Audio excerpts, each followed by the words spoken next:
Yo, what's going on, people? Welcome to another episode of the Undefeated podcast. The only podcast with two undefeated fighters, fam. Look, the Shout out. That's hilarious. Listen, guys, it's fight week on many levels, but it's also fight week for us. Fight week. Yes. Listen, we got the big show on Sunday, Bloomsbury Theatre in the West End. Hope you guys have got your tickets. Yes.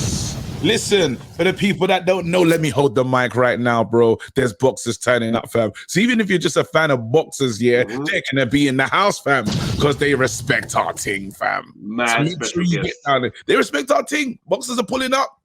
I'm getting a light messages like, yo, let me listen. I'm coming. Yo, thank you. We got the Trojan horse, bro. He's pulling up. I said, raw.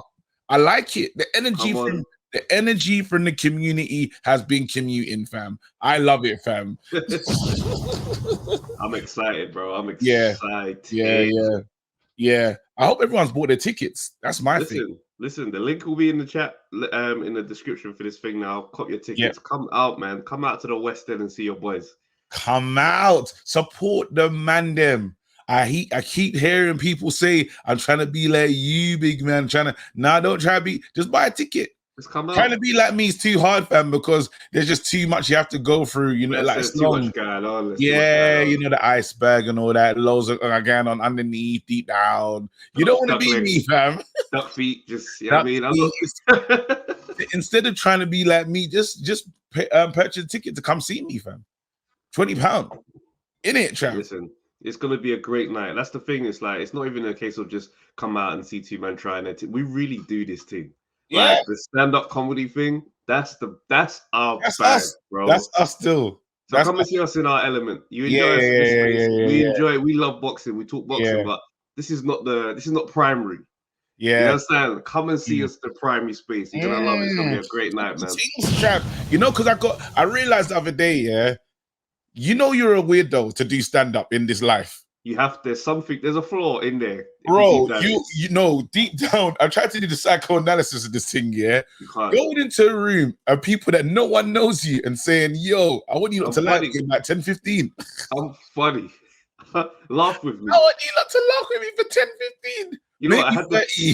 I had that same thought, just before I went on stage in New York. I was sitting there, I was thinking to myself, why have I done this?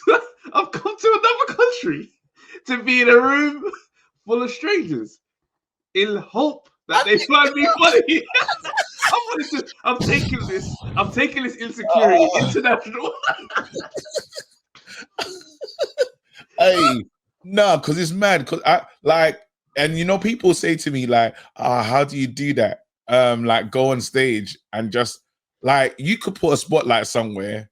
I will stand underneath it and be like, yo, everybody look at me and stop talking. I'm gonna speak. It's a funny breakdown. But yeah, people, man, make sure you pull up on Sunday. Come see your boys. It's gonna be amazing. We got a legendary woman in the house, fam. Obviously, our mum. the black community mum, our mum again, and obviously Travis's mum. Yeah, are you gonna drum roll? Hold on, bro. Listen, Angela Moore will be hitting the stage to host our night. Listen, bro, you know how excited I am. I saw my mum just this Sunday in Birmingham, right? Yeah, solo show, absolutely killed it, bro. Standing ovation, the whole thing. Oh my God! I was just looking. I was just like. It's for me, it's jokes, and it takes me back to my childhood because that's literally how I grew up, seeing my mom on stage and being in the audience. So I'm just there like, wow, this is dope. And she did the strong like the second half Q&A thing on her, like it was just amazing. And someone asked her about me, and they were just like, oh, where's Trav? And I was just sitting there like, oh wait, I should probably say so. Like, but I was just so engaged. You're in the show. You're in the show. I understand that. No, I understand that. Like the killer is, I want to bring my daughter. I've been and ahhing about bringing my daughter to the show for many reasons, innit? I wanted to kind of, again, I'm on this, you know my vibe, innit? I'm always, when we're offline, I'm always like, Trav, you gotta read this book, you gotta do this. Like, I'm that guy, yeah? And there's something powerful about her sitting down and watching, and then me be able to get off the stage and say, babes, things are possible. You can do stuff. Look at your dad right now. It's real. Go out and go out and get it. Do you know what I'm saying? That I think that's more of a powerful thing of just telling the kid, this is what you think you should do. Let them see it and then let them go out and do it. So that's in my head. But again, she's got school the next day. So I don't know if I want to risk her being tired. It's that power for power with the responsible parent at the same time. We have to do another show on a Saturday, that's for sure. That's what I'm saying. That's what I'm saying. So now I was like, well, that means I just got to do another show one day. So, but I'm engaged, which is brilliant. So that don't matter. Anyway, man, people don't care about our lives, even though they say they do sometimes, but they want us to talk about our primary topic, bro. They want us to talk about boxing, fam. I'm going to quickly do my record. I'm not going to spend time on it. All I'm going to say is I'm 0-0, fam. Never fought, never lost. If I did, someone gets knocked out and it's not me. Again, legally on record, short of the maestro now. That's what it says right now. So it is like that. You have to go by the tallest, the pound for pound tallest at the moment. That's the guy. So apologies for that, Travis. You've lost your record.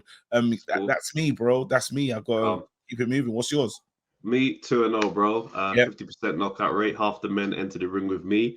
Left on their backs. Yeah, bro. You know what I'm saying? I came up against Maestro. We went head to head in New York. You know what I'm saying? It was the Battle of the Bronx. And unfortunately, I came up short on the height scale. I tried to use my stem cell treatment last minute. Apparently, Vada blocked that thing. They blocked my thing, fam. So hopefully we can get that rematch done. You had that Mario when you got this. Yeah. So I'm trying to get the rematch sanctioned over here, and then we can get things corrected. But yeah, all right, let's get to it. Let's get into it, man. It is fight week. It's crazy because this is the weirdest fight week I've felt ever. And I don't know if it's a sign of the times or the time of year, but then you got Dillian Whyte. Yeah, that's got a bout coming up. Yeah. And it's kind of floated under the radar. It's like, it doesn't feel the same. Now, I don't know, it's because obviously his standing, his ranking has gone down a bit. And it's weird because if you win this fight, you get an AJ fight. But then obviously the AJ fight's not for a title, but I know it's still a big fight, but it just feels weird. How do you feel about this one? You know what it is? There's a lot of storylines going on in boxing all at the same time. Talk to me. So, like, you got the Tyson Fury, Chisora thing. There's like the back and forth friction on that. Then you got all these, the Conor Ben of recent. And then you got, what's my man? Tete, another guy that popped dirty from a fight back in July. On a Frank Warren show. And only now the test has come back. Hold on, let me play this. How dare you? How dare you don't do that? Not Frank Warren with the file facts. Not Frank Warren reading the laws. No, bro. Where's the B sample, Frank? Listen, you know what makes me laugh, bro? Like hypocrisy and sports these days. They go like this. Especially with what's been going on in Qatar. We're not even going to get into that. We're never going to get into that. We're not going to get into that, but it is nuts about the hypocrisy all over. So that's another storyline that's happening right now. Then there's just a lot of noise, and Dillian and Jermaine Franklin they're not selling this fight properly. Like, the gloves are off was cool. You know what I'm saying? But it's one of the ones where it's like, it's not done. But the good thing about that fight is that we know there's a good card. So boxing fans will be tuning in. Do you know what I'm saying? We know we're going to be tuning in for Dillian, but also because Craig Richards is fighting. You know what I'm saying? It's a great card. You know what I'm saying? Craig Richards against Blotnick, that's a really good fight. You know what I'm saying? I like how, again, this fight's important for Dillian on so many levels, right? Poor showing against Tyson Fury. Poor. Poor. Again, he's done, and Xavier's out. I thought that was important. I think a lot of boxers should look into that because we got a lot more coming up as well to talk about. I think you have to look at your team and say, not are you a bad coach? Are you the coach for me? Are we like, is this a marriage? Do you get the most out of me as a fighter? That's right. That's the difference. That I don't think is a lot of people need to do that in their relationships as well. Yeah. That's real talk. How you put that? 100%, because again, like this now, again, he's in the is in a funny place, I would say, Dillian, right now, in terms of you're stepping into the line of you're stepping into the line of gatekeeper. You could be gatekeeping. You're stepping into it's chivalry right now. Yeah. But then you can get a title shot. I think the title shot's ridiculous, by the way. There's no title shot. The fight AJ. I always think AJ title shot. It's not anymore. Yeah. But then this sets us. Where do we go after the AJ fight? Because again, a lot of people don't. Well, if he beats, let's say if he was to beat AJ, right? Which I think is incredibly unlikely. That's a tall order. That's a tall order. But let's say he does. Hey, slap that phone on silent, fam. What's wrong with you? Sorry, man. I'm trying to, bro, but the phone is just phoning right now, fam. There you go. If he was to get through AJ, he doesn't go to Fury. No way. He has to do things like Ruiz, Wilder. Like he has to do that type. So why take this route? No, it's not a case of taking the route. What route is there? AJ is a massive fight that puts you in position on a lot of these bodies. Like you'll be able to get a shot elsewhere. You might not be mandatory, but you saying, "I've smoked AJ. I'm back in this mix now." Fury might be able to beat me, but Wilder, Usyk, let's go. Like you see what I'm saying? So it puts him back into the convo. Sometimes let's be realistic. But you know what? I've got to say this though. Sometimes in boxing, sometimes a brother's got the beating of you in it. Like it's not. I don't think it's gonna be one of those things where you could demonize man to say, all right, let's say I beat AJ, say I beat Wilder, say I beat Usyk, right? These are crazy tall orders for Dillian. But let's say he does that and he can't beat Fury, and maybe he does it again, but he loses again. It's one of those ones where you just say, I couldn't beat him, but I'm still. So now I'm saying to you now, in the case of Dillian, is when you talk about the route and stuff, again, do you fight AJ?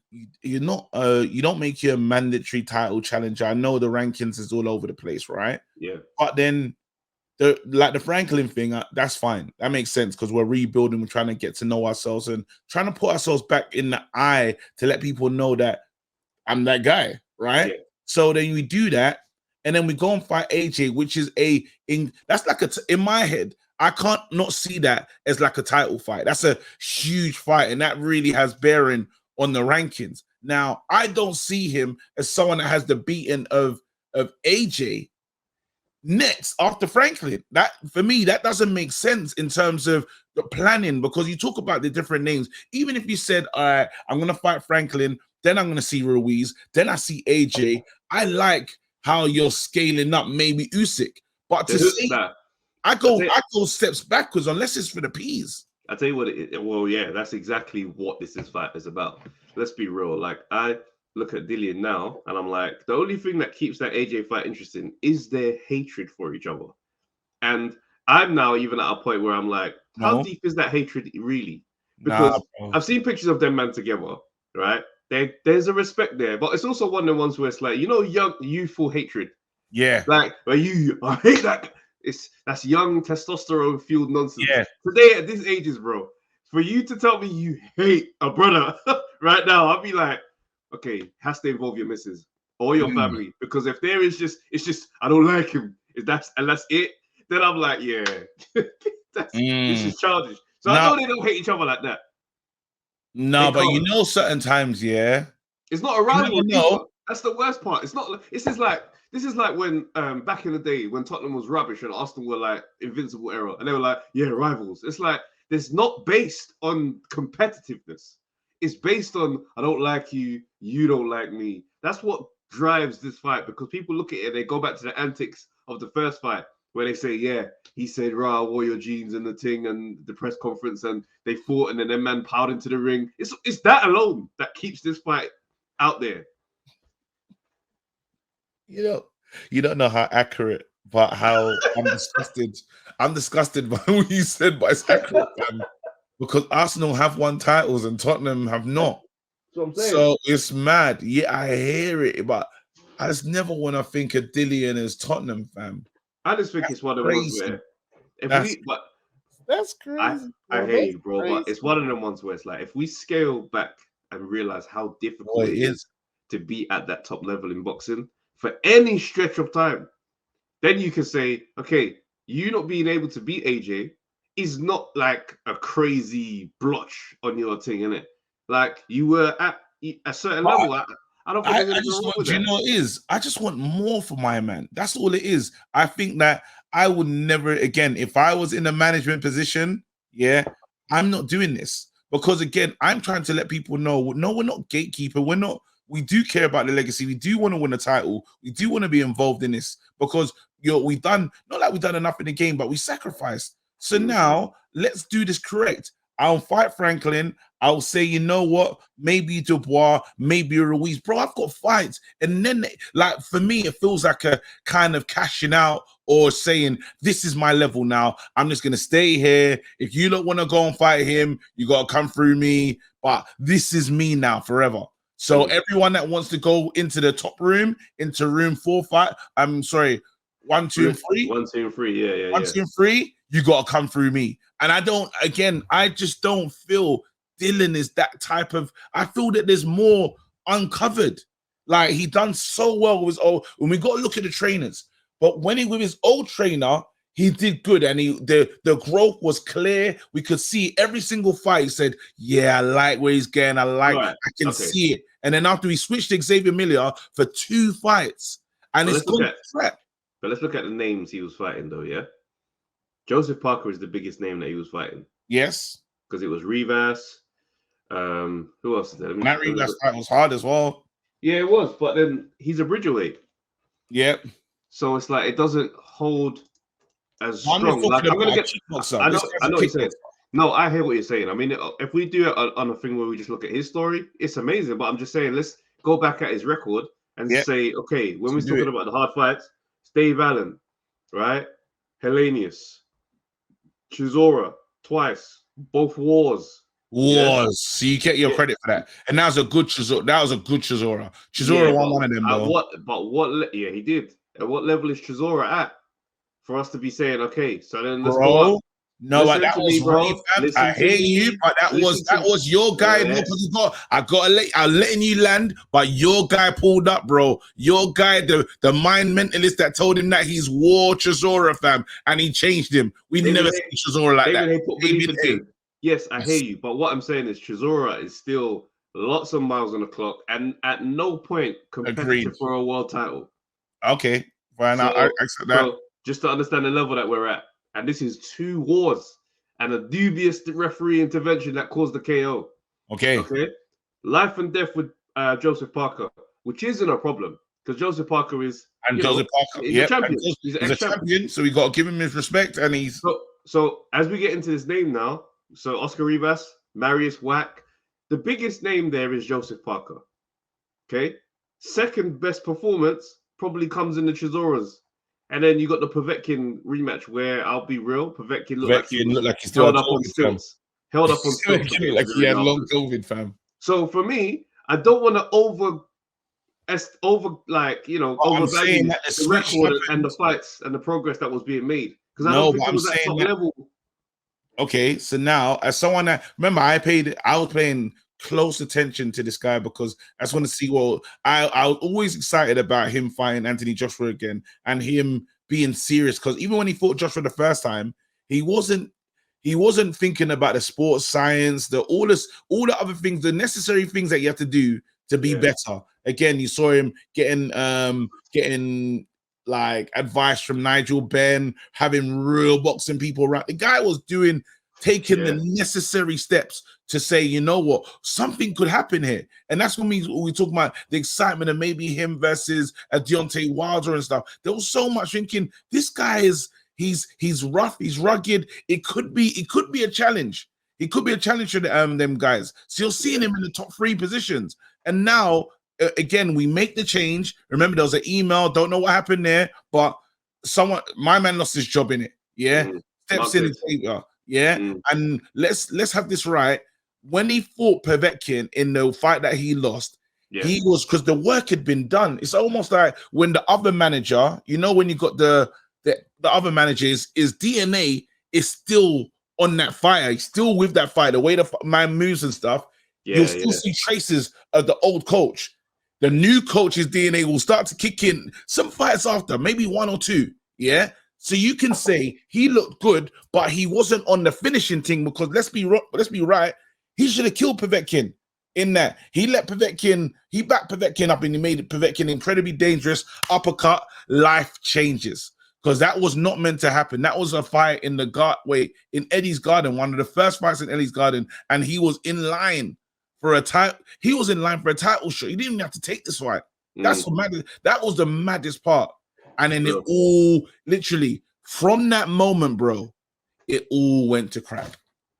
It has, and the reason why is because we're now looking at this is the second time you've been knocked out. And it shouldn't have happened in the lead up to a Fury, but also it's the same punch. And then Fury comes in. You ain't got to tell Fury what to do in the boxing ring. Gets in there, bang on the button. Good night. And you make Fury like a great knockout artist in there. What I say the worst performance I've seen from, and now he's again made the right changes. He's with Buddy. Yeah, I think that's I think that's good. That's good for him. What it looks like. I'm not in LA. I would say it's in LA. That's true, but he just changed his environment. He was in Portugal before, in LA. I pray he looks good, and I hope, man. Like, again, I just hope he gets what he needs to get from boxing. I know he's rich already, but I would love to see him in the same way you talk about Eubank. Wanted to see Eubank with a belt. I'd love to see Dillian with a belt. Yeah, I would. I'd love to see him. Champion. He's got an incredible story. You talk about how he's a great guy outside the ring. Great guy. He's an amazing guy. And I'd love to see someone like that win. That's it. I hear you, bro. Moving things on though, man. Craig Richards. I like the Craig Richards Bolokniks fight. I think that's a good statement fight to come back on. Because that Watsy fight was close. Do you know what I'm saying? It was a very close fight. And I think Craig knows what he needs to do now. You know what I'm saying? Like, I've even had combos with Craig away from things and just that final bit. Cause I'm like, you come to the line every time. Yeah. And it's like your kind of laid back demeanor just stops you just nailing something in. You know what I'm saying? Nail home these wins, bro, because you got all the attributes to exist at the next level. Them up. Yeah, you have to. And again, I think Craig just has to remind himself, you see the light heavies? Next year, that's going to be the division of all divisions. That division is about to be insane. That division has been percolating for a while. We've had an eye on it. Yeah. You know, we've kind of long forecast and said, yo, this division could do what it needs to do. 100%, bro. Because now, if we live in a world, where Yard is able to overcome, what does Maestro call him? Better Beef. Oh, Better Beef. Better Beef.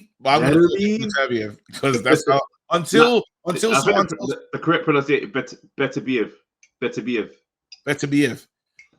That guy. You better be.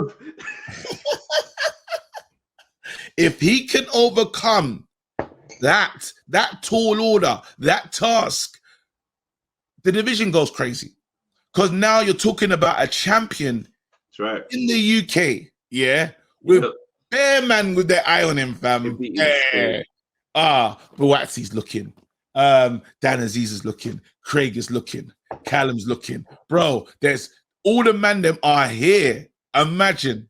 The combo becomes mandatory. The combo becomes nuts because Bivol, for some strange reason, Canelo just can't let that go. He can't. That time when he wanted to give the Mayweather speech, people think they can figure me out, and some people have figured me out. He's not happy about that. Canelo's getting back to right that wrong. Yeah. So Bivol, you got to take him out the chat. He's left the chat. There's too much money in this Canelo fight. I'm fighting Canelo, bro. Remove me. It's just a man them here. I can't wait, bro. Talk to me. It'll be exciting. It's one of the ones here where it's like Monday Night Smoke went off, bro. Spencer Farron came into this conversation. Yeah, let's talk about that a little bit. Moving flagrant Spence. The crazy funny part about it for me is that we literally predicted that he'd come in insulting people before he even got through on the phone. That's Spencer's nature. Like, Spencer phone you up, and he genuinely has love for you. Man, phone you up. You little idiot. What's that, you little idiot? You're like, what is this? It's one of the ones I just know it. When he phoned me, he's like, yeah, Jamaican smart. I'm like, All right, bro. I had to get used to it. I had to get used to it, bro, because I had to get used to it because the first time it was too flagrant. If you go back to the first Spencer, pod, and I met Spencer in the barbershop. You have to understand that, like a proper barbershop, talking about boxing, but he's the authority. So we're just having a light conversation, this, that, and the other, right? Until obviously we have him in a pod, and he's like, "Raw, you man are my pops, fam." So wait. What's going on? Hold on. That's going on. What's going on right now? And now, obviously, with time, I've kind of understood. Now I understand his delivery, him as a person. So I'm like, okay, Spencer in right now. Yeah. So as you said, all the things he came in and did was predictable. However, where I was like, it was when because we talk about the marriages and relationships with coaches, this, that, and the other. Like it unfairly, because I know that people say Tunde's had the hard, like when it comes down to it, it's been so polarizing in terms of, because of Tunde's personality, I think maybe quite a few people don't want to see him win in the same way. So say when he's questioned, when that team is questioned, you now become an immediate hater. But it's like, wait, not on a hate thing. Let's look at this thing properly and say, are we doing the same way I talk about any other coach or any other person in boxing in terms of mapping out a fighter's career? Are we prepared? And that's all I wanted to know. When I started the show and we were talking, you thought I was coming at you and stuff. And I know with my past of how I like to do things, I'm saying no, because I care about this fighter and I want to see him win. And I quickly really realized in the last few fights, the guys that have attempted greatness, at sometimes there's been little things that have held them back. Whether it's a piece of belief or a moment to say, you know what, we have to step it up now because we're not winning rounds. You know what I mean? You don't get that title fight again, unfortunately. I'm not seeing these guys get an instant rematch. I think Craig Richards didn't get a rematch with Bivol. If Craig done what he needed to do in that Bivol fight, we could be looking at Craig as Craig could have been champion. When you deep it. So I'm saying, bro, has every stone been turned? Are you guys ready for Peterviev? That is the true question. And it was obviously there was a lot of stuff in it. It's one of those things where Spence said, look, we know what the challenge up ahead is, but we believe we're going to get it done. That's it. Yeah. That's the end of the combo. But I think where it went a bit left was just the fact that he just flat out refused to give Beterbiev any credit whatsoever. And that's where it just seemed like, all right. I mean, as a staunch Yard fan myself, I could see what Beterbiev is. I know what I'm looking at the very least. Do you know what I'm saying? Whilst I can say, yeah, but he's nearly 40 and da-da-da-da-da, I'm like, well, you can't take away the stuff that he's actually done. Sorry about this. Don't worry. While you're doing that, you say you can't really just take away what he's done just because he's going up against your guy. Yard could very well go in there and get it done. Like Yard could go in there and stop him. You know what I'm saying? And it's not going to be the craziest thing ever. Yard can bang. Like people should. It will be crazy. No, it'll be an amazing. Like that's what I'm saying as well. Oh, it'd be an upset. It'd be a super win. It'll be an incredible win. That's what it'll be. It'd be a massive upset. Big win. Yeah, definitely. But I'm just saying, like, it's not crazy to believe in Yard. Like, but still, you can acknowledge that Beterbiev, this guy is someone who's done a lot, and there's a reason why he's champ, and that's fine. But I just think where Spence sounded crazy was just like, just flat out, nope, he's nobody. Why does everyone say he's sick? I'm like, all right. Do you know why it is? Because I tried to break that one down. I'm always trying to deep stuff in it. Yeah, and I think because it's so close to the camp, I think boxers have to do that to not give the guy the boogeyman complex and not be afraid. And he's so close because I've never done that. I was so shocked. I was like, bro, break this thing down, fam. But you might as well say, even though by proxy, he's part of the camp. Because if I say something mad on Tunde, like, or anyone does, Spencer's calling in, fam. To match his measure. So you might as well say, bro, you're a part of the camp. Like you're not. So when we talk about, let's like us, brethren bias, it's brethren bias to the point where we're not looking at him as dangerous. We're not looking at this or any of those things because we're going here to win it. So now he's probably got the mindset of a camp, the mindset of a whole team. So now that's because I was like, that was mad. Like I've always heard Spence break stuff down fully. You know what I mean? But when you now know you're fighting someone, when you and knowing what he's up against, but when you're fighting someone and this, that, and the other, maybe you have to tell yourself, like how Bentley's team. Bentley was like, I'm going to win. I know what I'm going up against. And Bentley, like Janibek he wasn't great. I didn't like. No, I don't see Janibek now and say to myself, Denzel Bentley made him not be great. Let's not even really take it away from Denzel. Okay, yeah, that's fair. That's fair. Up until Manda were talking about he's gonna get crucified. We saw the talk, bro. Janibek was talking to him online like, I'm gonna destroy. I can't believe you're fighting me. Is on that energy. So I can't then kind of just say, lower him down. But I'm just saying, like, blood, like, because he was in there with Denzel. Why he didn't look great? That's how I'm gonna give it up. So I think it's one of them ones where it's like, and the thing is, it's like if we look at say the mindset situation and say, okay, cool. So you're taking him down off this pedestal in your minds and stuff like that. Great journey mentally. But it's also one of them ones where I know Yard ain't looking at him like, oh, you're some god. Bro, man went to his fight, was ringside. You don't often see that in those fights where it's like, this is the staunch underdog. Yeah, I mean, when Inui, there's another guy, Paul Butler. I think that's his name. He's got the other belt in the Inui's division. Man said, oh, it's going to be an honor to share the ring with you. Bro, this guy ain't going ringside to Inui's fights. He knows the minute this fight is arranged, it's a formality. You'll come to collect this thing. I'm going to hand deliver this belt to you in person. And that's how it's going to go. Do you know what I'm saying? Whereas Yard is like, yo, ringside, I'm there. I see things. I can beat him. That's not a man that needs to necessarily talk him off the pedestal. You don't have him on a pedestal. He's like, I'm coming to you.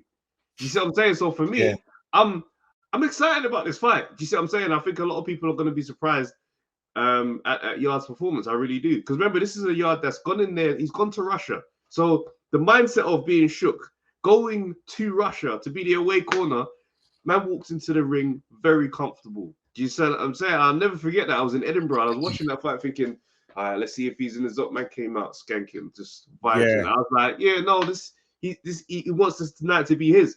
So I think building off of that experience, you've got to trust. I trust and believe that these guys have experience and they know something that they can go in there and exploit and get the win. I honestly hope it's the fight that has all of my interest more than and just to pivot as well. It has my interest more than probably what we're getting on Saturday. I'm gonna keep an eye on Craig versus Bolotnik. Obviously, Craig has to enter the discussion and that division. And then the next fight that's coming up again, Fury versus Chisora. Chisora is in the right mind frame. We saw him give an interview the other day. I said, "Yep, he's on target." You know, when you look at someone's antics, I can I don't call it the crazy of Chisora, but then the he's got a certain level of wildness. And you know, what's that? Do you give him a chance in this fight? No, not at all. I know. I'm not foolish enough to know. I know what Fury is. Like, for Chisora to win this one, it will take a lot. Like, I don't mind coming on here and saying I was wrong, I missed it. Actually, I'd love to do that. If I'm being honest with myself, I'd love to come on here and say, how wrong you saw that coming? Yeah. You saw that coming. Apologize, Central. I would love to do that, but I understand what Fury is. Now, this fight, even the price, Fury was talking about fighting for free the other day. Yeah, and you know, the British public, and we're talking about cost of living crisis, this, that, and the other. Do you remember what he said? It's nice to do this for the British economy. Brother, 20. This is the price has gone up. 26.95. Who? I don't even know if there's been a pay-per-view more expensive than that. Considering the blockbusters that we've seen, this one is at the top of the bill. This is the trilogy of a fight that was never competitive. £26. They're taking the piss, bro. This is mad. This is mad for someone that said all this stuff.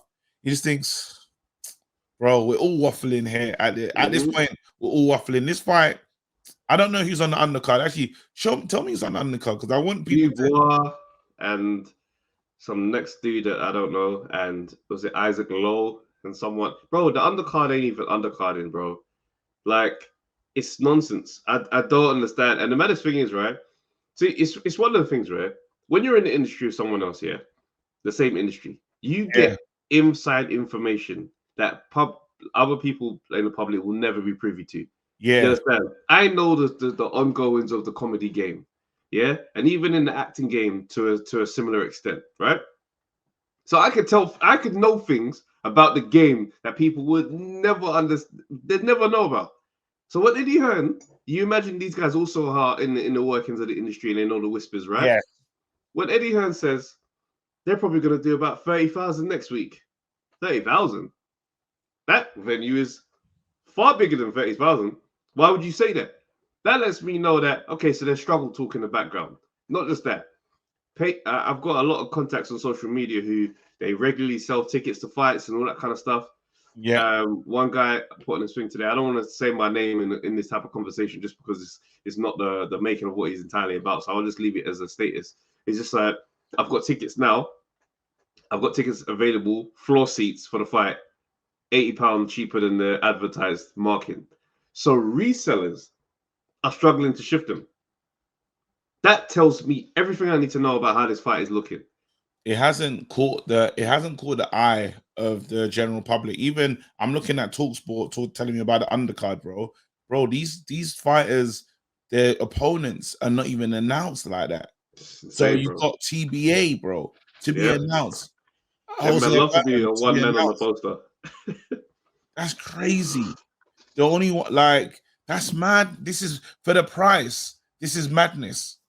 For the price again. And you want $26.95 off, man, to give me TBAs? No, you can't TBA announce the lineup. You're cheat. It's insane. And then the fight is a one-sided bout, bro. That's the part. That's the kick. Like, that's the crazy kicker. Yeah, because I'll do it for 50-50. If I think, you know what, it's 50-50. If Fury is gonna go to war with someone, my curiosity will take me there even still. This ain't gonna be no war. You're gonna see Chisora come out there. I'm sorry, but I like Chisora, and we know historically how I've spoken about Derek. I just look at it and I'm like, it's just too far. This shouldn't have been even really on your forecast. You know what I'm saying? We were so glad to see you catch a W against Pulev. And that was that was hell for leather, bro. They were going at it. Pulev. So for me, I look at this thing now and I'm like, you shouldn't actually be fighting at this level. Yeah, because you done your thing, fam. And it's, again, remember when we said that they might serve him up to Deontay Wilder, and we said, that's crazy. I don't want that.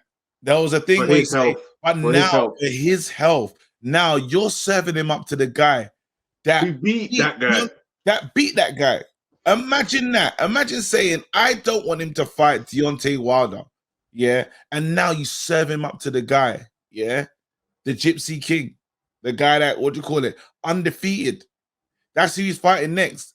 And it's never been close. It doesn't make any sense. And it's funny to me.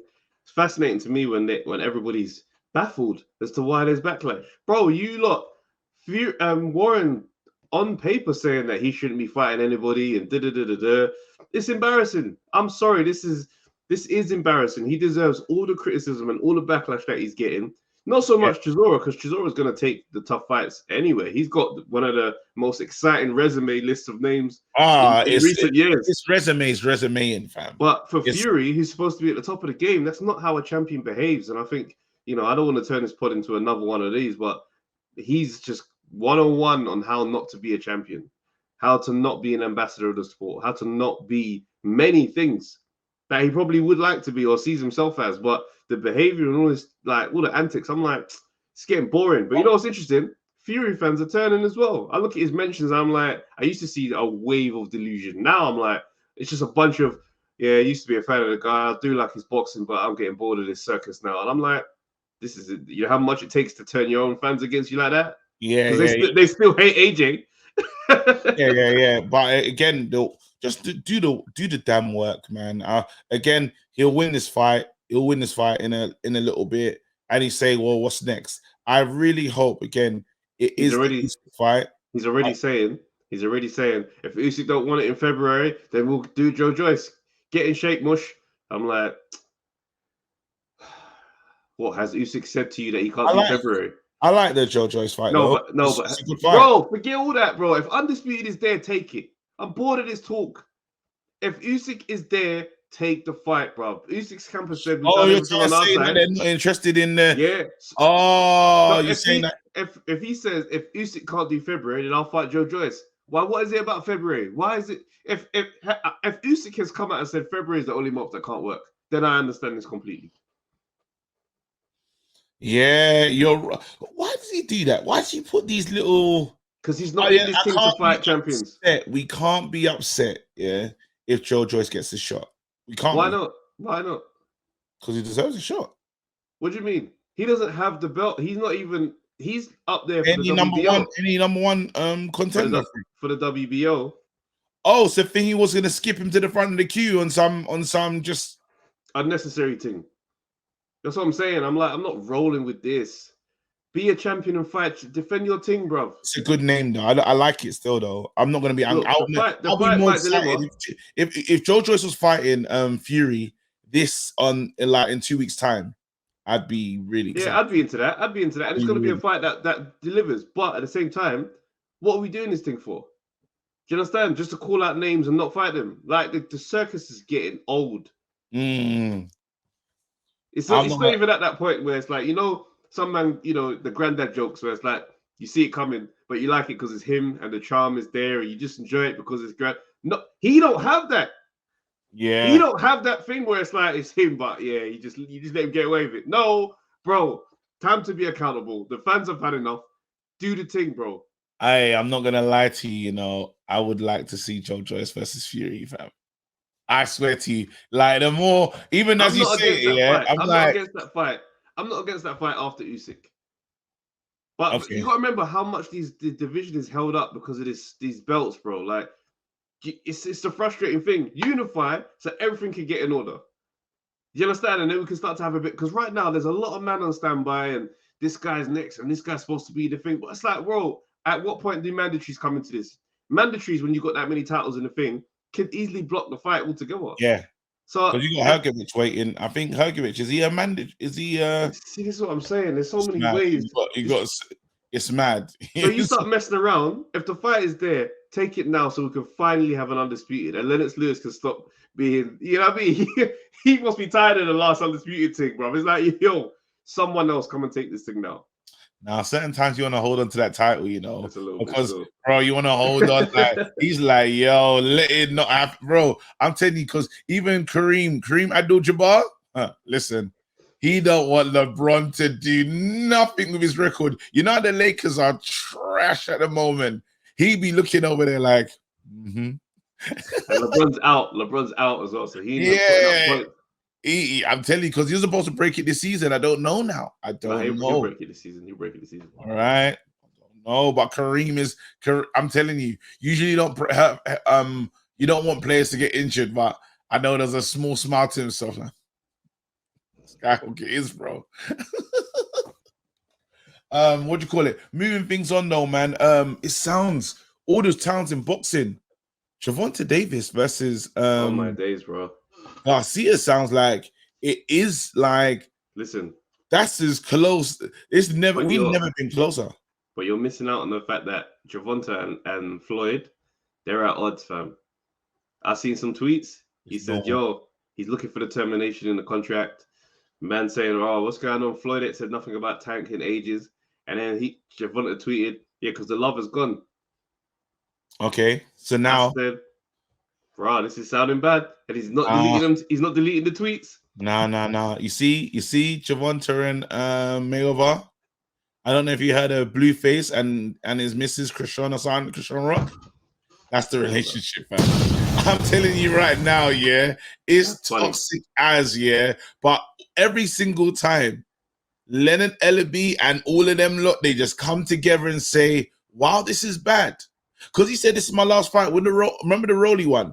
He said, yeah, they want Rolly to beat me, this, that, and it. That's right. I remember just being there. He's like, yeah, they don't want me to win. Bro, fight ended. Yeah, I'm still with Mayweather. What are you not talking about? Like, we're crazy. What do you mean, bro? So when they do that thing, yeah, when him and Mayweather have like issues, I just think, no, they're just, buying heads. They're having a tiff. They're having a tiff. They'll be fine. And it's one of them ones where you say, you know what, stay out of it, because they'll be fine and looking at you like you're crazy.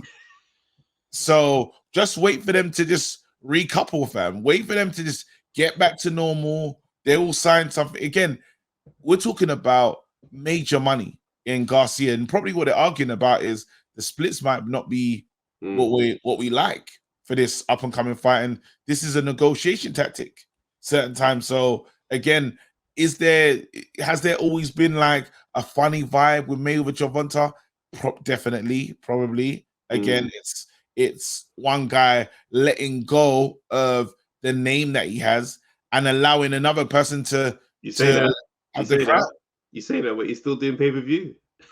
He's still doing pay-per-view. It's insane. He's still in it. A lot more paydays in his retirement than Gervonta did. Wait, no, it can't be. Wait, let me go and check. Listen, he's out there on tour, bro. Exhibition bouts. Let me see how busy he's been. That's all I want to see, how busy Gervonta's been, because it's mad. Let me look at this year. Okay, so bloody bro, listen to this. Hear this, yeah? Gervonta fought, just to let you understand what's going on, in June 2021, Barrios. Then he fought again in 2021, Isaac Cruz. That's in December. Then again it's the long waits, in it. Then you got Romero, 2022 May. And now he's like 7, 8, like he's almost like down to like almost like one a year. He fought once last year, bro. Once. Fam. Once. Floyd's been out here in his exhibition bag. I can't believe this. How old is this guy? 28. Once a year. No. It's got to change. It's got to change, bro. 27 fights. That's not good enough. That is not, no way. That's not good. Bro, he's young. Well, that's what I'm saying, man. This stuff has got to start to get moving. Otherwise, you'll be looking at a Eubank Jr. finish where you look at your record and be like, what have you done? Really? Like, not much. Do you know what I'm saying? That's why these guys they're doing they're holding off things and hoping that stuff gets bigger. It's like, yo, you're actually killing off your own amount of paydays you can get, and also your own career, because your career is going to be over in a blink of an eye, and you'll be 36 sitting at the announcer table with Tim Bradley and Andre Ward and that, having these conversations, and you'd be like, bro, I'm really out the game. Yeah. That's how it goes. So these men need to get into their carpe diem bag and seize the day, bro, because seize the rock, bro. Because when you deep it, you got to think about it. Like when you look at is like people, just other Americans in this game and stuff. At least you can say Teofimo Lopez, bro, man took a title, fam. Man won something and beat Loma. And then you can even say Cambosis, fam, out of war. David Haney went out to Cambosis beat Lopez. No, but like it or not, that's right. Cambosis, he won. Say what you want to say about Art of War. He won his titles, bro. That guy had it all. True. Don't play with him. So then what we doing here? What's going on, bro? What's the plan? No, that's real. And it's like you look at over to say another situation with Lawrence Sokolil, and it's just like, where do we go from there? Because like I said on the pod, it's a very confusing situation, bro. It literally, the relationship burn down has been so sudden. If you ever see what Eddie pays me, you know what been winning lately. I'm a winner, baby. Bro, to Django. To Django. That's a big shift still, because those lyrics don't really marry up. Django vibes. It's rough, man. Like I would like to see. I'd like to see a breakdown of this. If you get to chat, I would love a Coley. I'd love to talk to a Coley and say, "Yo, bro, what's really going on, man? Like, what's going on? Because where are you going? Unless Boxer has been in his ear and said, listen, we don't have enough here. But then Reactpour is meant to be the face of Boxer. Bro, it could be one of the ones where they're bringing him over to make that fight on a... Or maybe it's one of the ones where they're like, you know, come over and you and him have some classics. You see what I'm saying? Like, come over, maybe even do it 2-3 times. Do you know what I'm saying? And obviously this platform is your... Like, Eddie Hearn said that they emailed man to say you could be the face of Boxer. Huh? He said he saw the email. It's like they contacted man to say, yo, your contract might be... If your contract's done or whatever, sign with us, you be the face of Boxer. There we That's go. How they were giving it up. There we go. So that one there, he saw his name in lights. There you go. Finally. What are you saying? Now everything is... Now the math is finally started mathing. Because you want to be the face of something, bro. You want to be the face of the franchise. Like it or not. And it... Oh, my goodness. Chilling with the ops. This is chilling. No, I'm saying on so many levels. Right. No, I'm talking about Sky and Eddie Hearn. No love lost at all. Yeah, as far as they're concerned, that's the ops. Yeah, straight. We don't chat to them, man, when we see them. We don't chat to them, man. Obviously, big email goes through, and then the ops. You're reading the email from the ops. But you're actually considering it. It's like, raw, like, your loyalty to me is looking shaky. But I'm saying, well, this is a short business. I need to make my money. And I'm not going to be the face of Matchroom no matter what I do unless I become a heavyweight and I start knocking people out.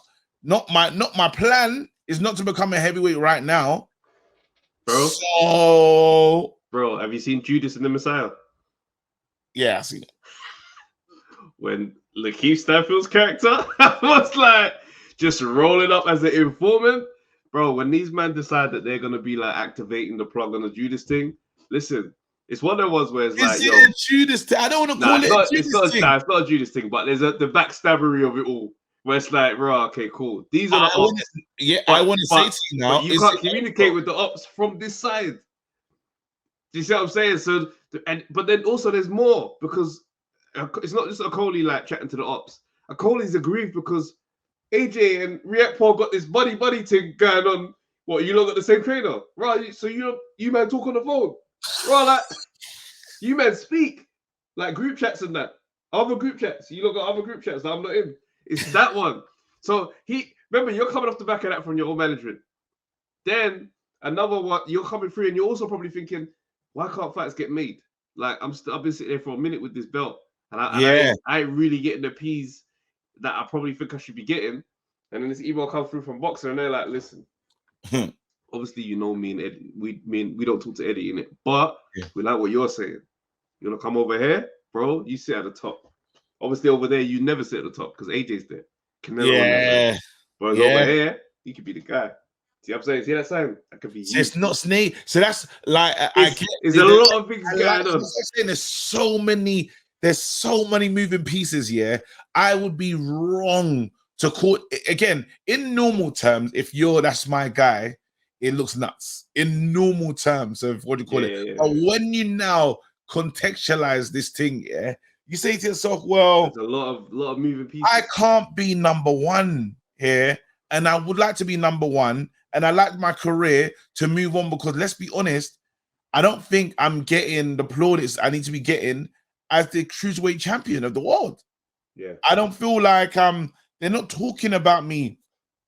How even guys that are not even like, let's say the Haney's star is shining just a little bit, bro. There's so many different people that their stars are shining brighter than Lawrence Sokolil's, and he's a champion. But you got to remember, they're in divisions. They're in exciting divisions. 135.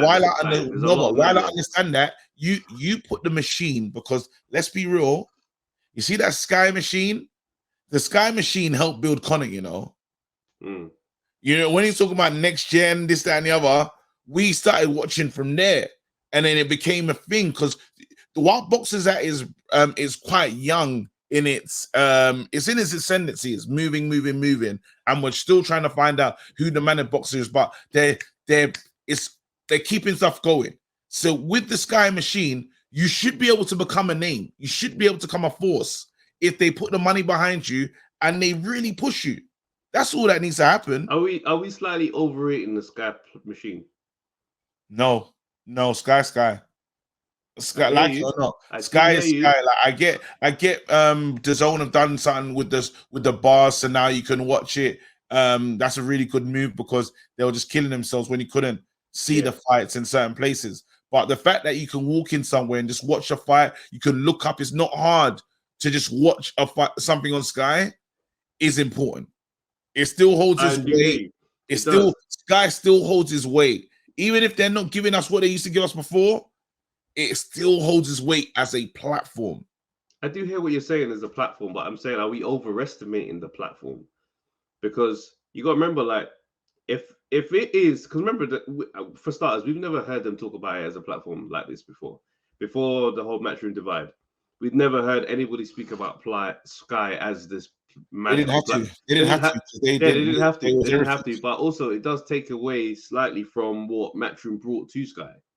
You see what I'm saying? Not to say that that they can't stand on their own, but since the divide has happened, it's not been the craziest platform. No, but you have to be more clearer because let's be honest. This thing again. Remember when you used to say back in the day that if you have the heavyweight champion of the world, you own the division, right? And you had the most sellable heavyweight on Sky. It was a perfect marriage. It was like one of the biggest broadcasting companies and the biggest heavyweight champ, and that's all gone, right? So now everyone's scratching it. Even for Eddie, he's got to scratch his head and say, but why Eddie's quite clever is the people that he's bought, the other fighters that he's gained, like, and the reputation that he's built up, people just want to sign to him. So that's fine. But that Sky conglomerate, it was just perfect. These two, everyone met at the right time and they built. The fact that you'll be driving through West London and see the Sky studio and see a big picture of AJ. Yeah, true. That's mad. I've always linked them together, you know. So it's like now that's changing. Everyone's trying to understand, well, where do we fit? And Boxer are really looking for the guy. They are looking for the guy. I feel like Eubank Jr. could take that spot if he committed to it. If he commits, again, he's got to fight. What's Eubank got to do? He's got Liam Smith, January or February. I love it. And then after another big one. And then Conor Ben. I'll take triple. No, forget Conor Ben. That Conor Ben fight is going to happen. Let's see. If I'm Conor Ben, yeah, I'm not fighting him. No, you got to fight him at 160. That's how it's going to go. Nah, I'm not fighting him. I'll leave it. Not next. Just like I just want to come back, and I don't want to. When I come back after a ban, or if they've said that I'm clear and this, that, and the other, like it or not, even if they, if they ban him or don't ban him, yeah, that's here now. That's a stain on the record, no matter what. No, even if they say, yeah, you know what, it's fine. Like he ain't gonna be able to get away from that stain. So now we say, well, I've got to move on, and I can't move on with this. Like, if I announce me fighting Eubank again, there's still going to be the raised eyebrows. Yes, we'll get tested to the hills, but how much do I gain from that win? I just gained the legacy thing for my family to say, hey, family, look what I did. I defeated the family name. But I don't know if you get the I don't know if you truly win. Callie Sauerland come out and said that fight is going to be much bigger now. Both sides will know that. And both sides are not turning away from that money.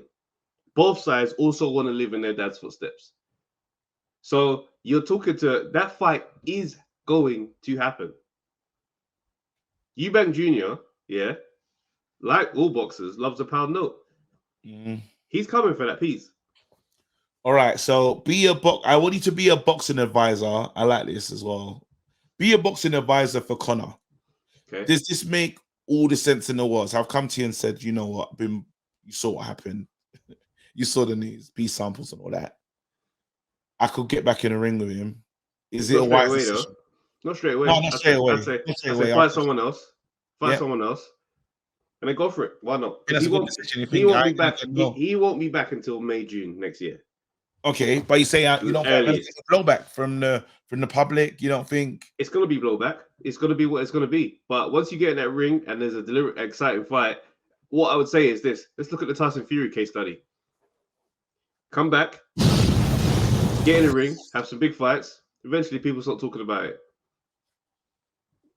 Yeah, because people don't actually care. Otherwise, there'd be a lot of outcry for Tete and that whole situation over there, right? People and there's been nothing. There's been nothing. If I'm Conor Ben right now, yeah, I'm doing a Cuba Gooding Jr. and Boys in the Hood right now because people do not. They don't care. Yeah. They don't care. They just don't like you and Eddie, right? So it's that's what it is. People are campaigning, going crazy, but they're not doing the same. No one's holding these men to account for the exact same situation. And this is a drug test that was revealed after the fight. July. We are in November now. I think it's because after the moment, because I think the build-up was so gigantic. The build-up was so gigantic. For it to happen the way it happened, that was the mistake. Because we lost the fight. It days to it, bro. Bro, we've been talking about that fight, yeah? That's why it felt like that. This fight captured their imagination. Actually, I'll be fair. This fight captured their imagination of the British public. It did. It did. BBC docs, all kind of things going on. Everyone was involved in this fight.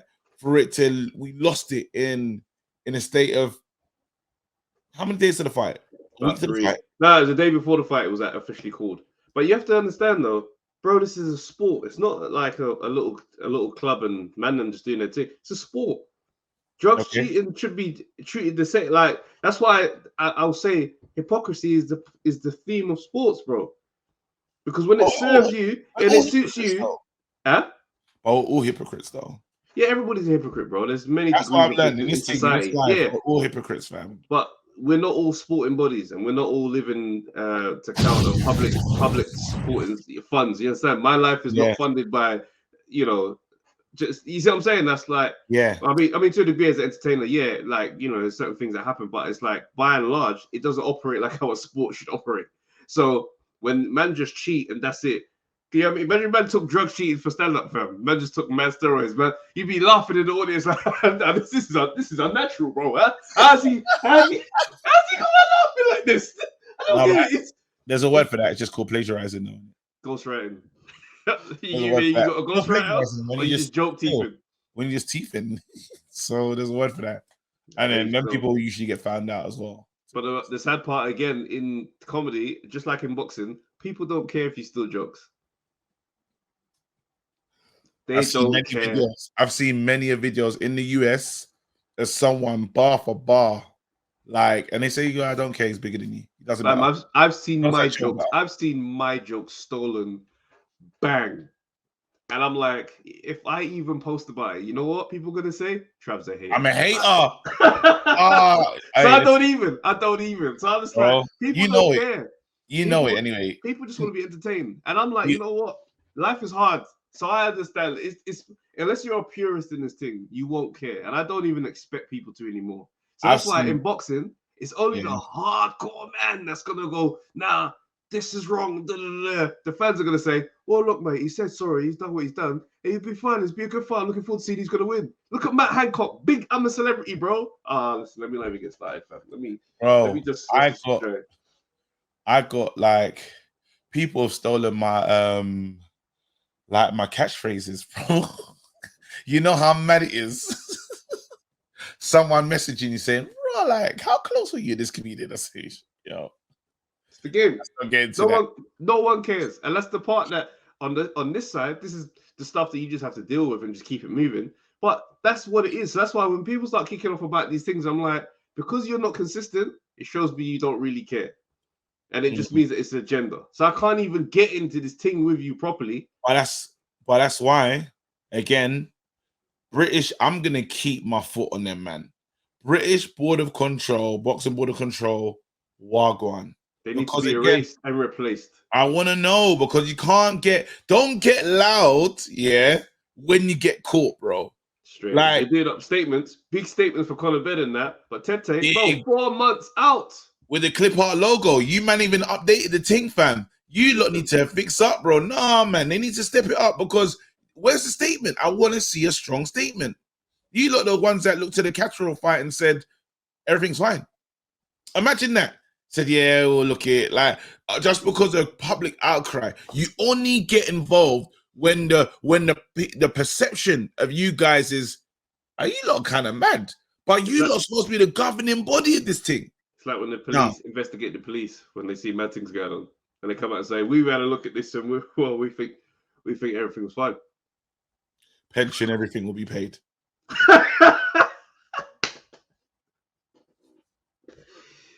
Listen, guys, we'll see you on Sunday, man. We will. I can't wait. Make sure you buy a ticket, man. It's gonna be awesome. Everyone that's been rocking with us for so long, we appreciate you guys. And yeah, see you Sunday, man. Let's get out of here. Peace. Yo, people, thanks for watching the Undefeated podcast. Make sure you like, subscribe, share, leave a comment, and all that good stuff, man. This is the place to be.